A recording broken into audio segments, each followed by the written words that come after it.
Sometimes it's difficult to speak kindly to ourselves because perhaps we're just too far in the emotions that we feel, whether that's the emotion of shame or guilt or self-loathing, whatever it might be. So what if we imagined that there was another part of us,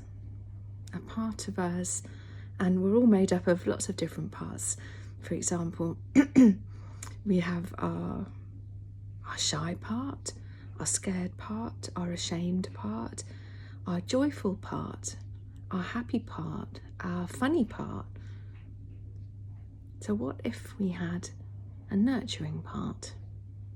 And that might be a part of you. It might be made up of all sorts of different people that you've known or seen throughout your life.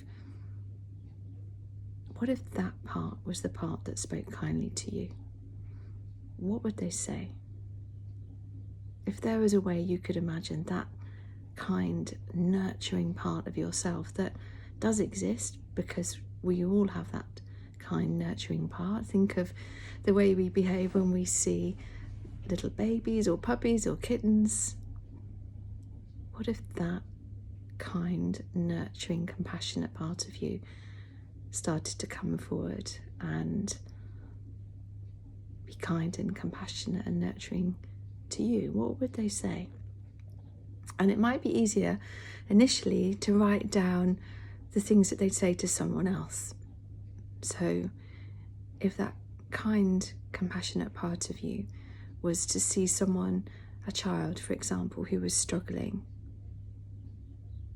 what would they say to that child? Write those things down, maybe. And then instead of that being something that part would say to a child, how would it feel to begin to say those words to yourself?